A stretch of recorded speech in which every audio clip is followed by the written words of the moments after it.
Good morning friends. मुझे पूरी उम्मीद है आपकी तैयारी अंतिम दौर में होगी, क्योंकि एग्जाम में सिर्फ 19 दिन बचे हुए हैं। इन बचे हुए चंद दिनों में आखिर ऐसा क्या करना चाहिए जो पिछले सालों साल की मेहनत का निचोड़ हो? कौन सी रणनीति होनी चाहिए? क्या पढ़ना चाहिए?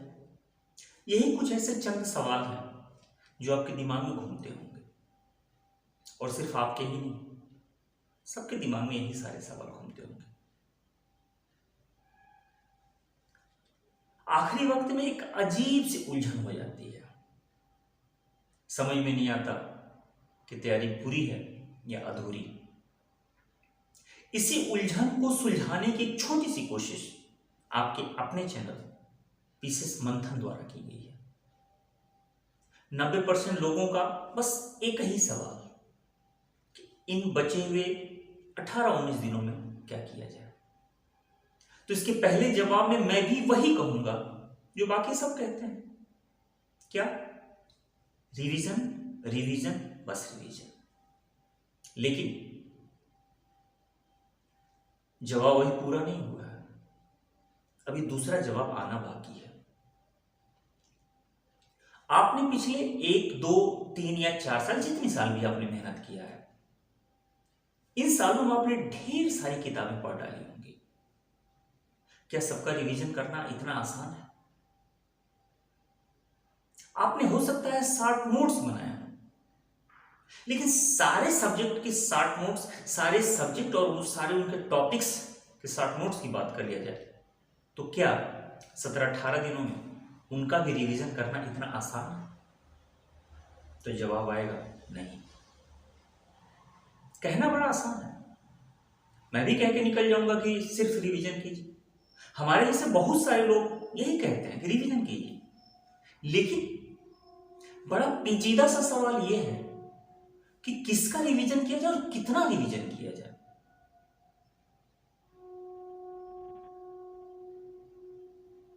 ऐसे वक्त की उलझन को सुलझाने के लिए पीसेस मंथन पिछले 3 महीने से मेहनत कर रहा है, और हम अपने स्तर पर मकसद में कामयाब भी हुए हैं। लेकिन आपके स्तर पर हम कितना कामयाब हो पाए हैं, ये हमें आप बताएंगे। पीसेस मंथन ने ऐसे वक्त के लिए पिछले 3 महीने से जो मेहनत किया है, उसके निचोड़ के रूप में 10 गेस पेपर तैयार किया है। अब आपके दिमाग में एक बात आएगी कि सर अपने टेस्ट पेपर का प्रचार करने लगे, लेकिन नहीं, ये टेस्ट पेपर नहीं है, ये हमारी पिछले 3 महीने की मेहनत है। ये इमोशन है, आपसे लगाव है, आपसे प्यार है, ये जुड़ा हुआ प्यार है। ये हमारे लिए पैसा कमाने का कोई जरिया नहीं है। और आप जब टेस्ट देंगे या वो गेस पेपर में जो कुछ भी होगा अभी मैं बताऊंगा, फिर आपको समझ में आएगा कि हमारी पैसा कमाने का बिल्कुल जरिया नहीं है, ये हमारे टेस्ट पेपर नहीं है। तो ये आखिर है क्या? तो पिछले 3 महीने में हमने जो मेहनत की वो किस स्तर पे की, इसके बारे में थोड़ा सा समझ लीजिए। सवाल वही था कि रिवीजन किया जाए तो कितना किया जाए और किसका किया जाए। तो हमने 3 महीने में जो मेहनत किया उसमें आयोग के नब्ज को पकड़ा, आयोग के सोच को समझने की कोशिश की।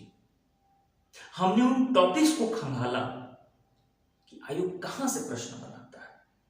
बहुत सारे ऐसे टॉपिक्स हैं जिनको आयोग छूता भी नहीं है, और बहुत सारे ऐसे टॉपिक्स हैं जहां से भर भर के प्रश्न बनते हैं।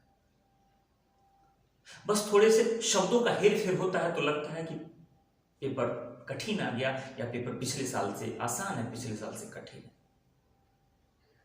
यही सब कुछ हमने पिछले 3 महीने में किया है, और सिर्फ आपके लिए किया है, इसी आखिरी दौर के लिए किया है। इसीलिए इसका नाम टेस्ट पेपर नहीं रखा गया है, नाम इसका गेस पेपर रखा गया है। जब आप पिछले 10 सालों के पेपर को देखेंगे और फिर हमारे इस गेस पेपर को देखेंगे, तब जाके आपको समझ में आएगा कि आयोग सोचता किस स्तर पर है, वो प्रश्न कहां से और कैसे बनाता है। और हमने वही निचोड़ खोज निकाला है।